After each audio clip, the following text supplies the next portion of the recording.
जब भगवान श्री कृष्ण ने अवतार लिया था ना, तो जो भोले भंडारी है ना शिव शंभू, ये बाबा के दर्शन करने आए, भगवान कन्हैया के दर्शन करने आए। और इनको दर्शन किस प्रकार से हुए थे तो देखिए आपको सुनाते हैं। तो भक्तों, इधर जब भगवान कन्हैया ने अवतार लिया तो कुछ दिन व्यतीत हुए। अब इधर भोले बाबा ने विचार बनाया कि हम जा रहे हैं, अब प्रभु के दर्शन करके आएंगे। और भक्तों, बाबा ने ऐसा विचार करके, ध्यान से सुनिएगा, बीच में से पूछ लेंगे कहाँ चल रही थी, ठीक है। तो बाबा ने सोचा कि चलते हैं दर्शन करने। तो जब बाबा दर्शन करने के लिए चले तो माताओं की एक आदत रहे, पता है क्या, जब पति घर से बाहर निकलेंगे तो इन्हें टोकना जरूर है, टोकेंगी जरूर। अरे बाहर जा रहे हो तो 2 किलो आलू लेते आना, यही कहते हैं। तो जा ही रहे थे कि माँ पार्वती ने पूछ लिया, प्रभु कहाँ जा रहे हो, कहाँ चल दिए। तो बाबा ने कहा कि हे देवी, हम भगवान के दर्शन करने जा रहे हैं, भगवान ने अवतार ले लिया है। जो सुना तो बोले, अच्छा इस स्वरूप में। बोले भंडारी आप तो जानते हो कैसे हैं बाबा। बोले इस स्वरूप में, वो तो भला हो हमारे माता पिता का, जो आप इस स्वरूप में गए और हमारे माता पिता ने ब्याह दिया हमें आपके साथ में। अगर आप इस स्वरूप में जाओगे तो नंद बाबा की सिक्योरिटी बहुत टाइट है, कोई अंदर भी नहीं जाने देगा।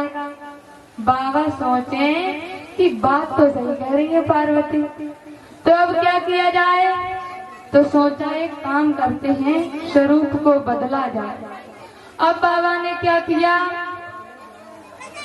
बाबा ने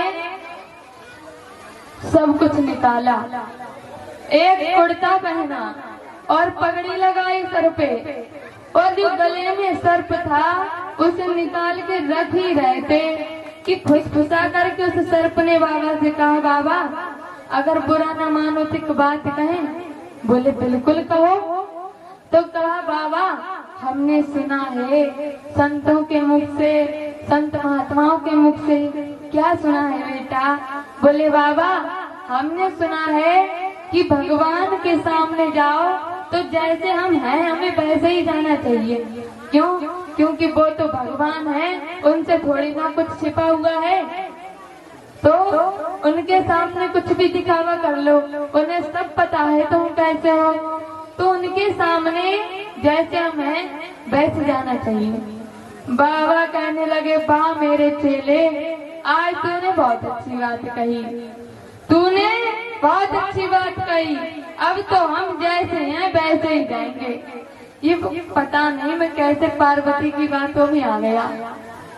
अब बाबा ने फिर से भोले भंडारी वाला स्वरूप बनाया और चल दिए हैं आज भगवान कन्हैया के दर्शन करने के लिए। और जब दर्शन करने के लिए बाबा चले तो जाकर के दरवाजे पर बाहर से आवाज लगाई, अरे मैया भिक्षाम दे माँ, भिक्षाम दे। और जो यशोदा मैया ने अंदर आवाज सुनी तो एक गोपी के लिए बाहर भेजा। अरे देख क्या गोपी, कौन बाबा आयु है। गोपी भागती हुई गई बाहर और जैसे गई वैसे भागती हुई भीतर आ गई। और जो अंदर आई तो कहने लगी, मैया ऐसो बाबा आयो है, न भूतो न भविष्यति। मैया न तैने ऐसो बाबा कबू देखो है गो और न कबू देखेगी, ऐसो बाबा आयो है। मैया बोली है, ऐसा कौन सा बाबा है। मैया तू खुद जाके देख ले कौन सा बाबा है। अब मैया चली और चल करके जैसे ही बाहर भगवान शिव शंकर को देखा, अब तो मैया खड़ी खड़ी कांप रही है। हाथों को जोड़ करके बोली, बाबा कहा ले गो, सोनो ले गो के चांदी ले गो। कि भोजन पावेगो। बाबा कहने लगे मैया अरे हमारे स्वरूप देख के लग रहे हो तुम्हें कि हमें सोने चांदी की जरूरत है? बताओ हमें सोने चांदी की जरूरत है? तो बाबा फिर कहाँ ले गो? बाबा बोले मैया मैं बड़ी दूर से आया हूँ, बहुत दूर से, पहाड़न की गुफन से आया हूँ मैं। अच्छो हाँ भैया, तो बाबा बता ना कहाँ पावेगो, भोजन पावेगो? अरे ना भैया मैं बड़ी दूर से गुफन से आया हूँ। क्यों आयो? मैया मैं तेरे लाला के दर्शन करने की खातिर आया हूँ। अपने लाला के दर्शन तनिक मोको करा दे मैया। मैया कहने लगी देख बाबा गलत बात हो जाएगी। क्यों? बाबा तू हमसे सोना मांग तो देती, चांदी मांग तो देती, अगर तू हमसे कहतो कि मैया मुझे बड़ो सो महल चाहिए तो बाबा तो को मैं बड़ो सो महल भी दे देती, लेकिन एक बात सुन ले, मैं अपने लाला के दर्शन नहीं कराऊंगी। मैया ने साफ मना कर दिया। बाबा बोले क्यों नहीं कराएगी, क्यों नहीं कराएगी? कहने लगी मैया बाबा तैने अपने स्वरूप देखो है कैसो है?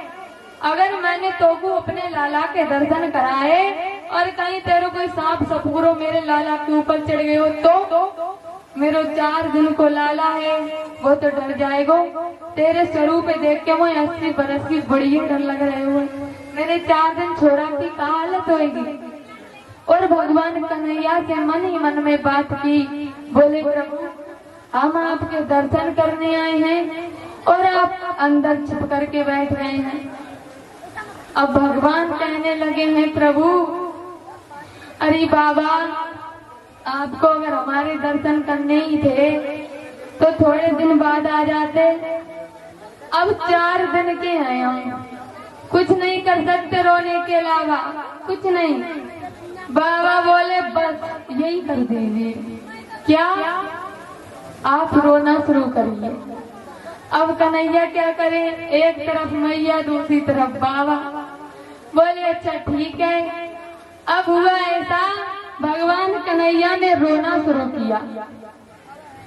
भगवान कन्हैया ने रोना प्रारंभ किया और जो भगवान कन्हैया रोए तो बाहर तक आवाज गई।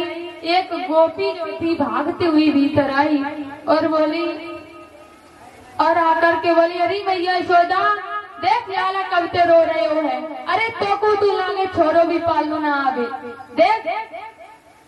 यशोदा मैया ने कहा रे कहा करूं गोपी बताना। बोली याकू कुछ दूध पिला, कुछ माखन मिश्री खिला। बोले अच्छा ठीक है। अब मैया ने लाला को दूध पिलायो, लेकिन दूध पिलाने के बाद भी लाला चुप नहीं हुए। जब चुप नहीं हुए तो मैया ने कहा गोपी यू लाला तो अभी भी रो रहे हो है, अब कहाँ करूं? गोपी कहने लगी मैया या को पलना में झूला तब चुप होएगो। अच्छा अब मैया ने पलना में लिटाया झुलाया, लेकिन ये फिर भी चुप नहीं हुए, अभी भी रो रहे हैं। अब मैया बोली गोपी अब बता कहाँ करूं, यू तो चुप ही नहीं हो रहे हो। गोपी सोचने लगी, बोली मैया मुंह को तो लगे यह तेरे लाला को काई गोपी ने नजर मार दी।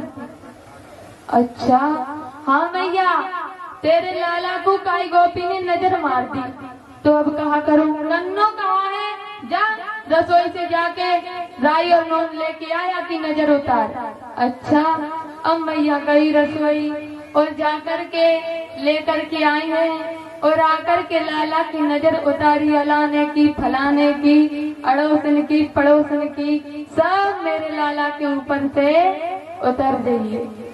अब तो नजर भी उतर गई, अब तो रोना बंद होना चाहिए ना चाहिए, लेकिन अब तो और डबल हो गए और जोर जोर से रोने लगे। अब मैया ने कहा देख गोपी तो अभी भी रो रही हो। गोपी बोली देख मैया तेरे ये लाला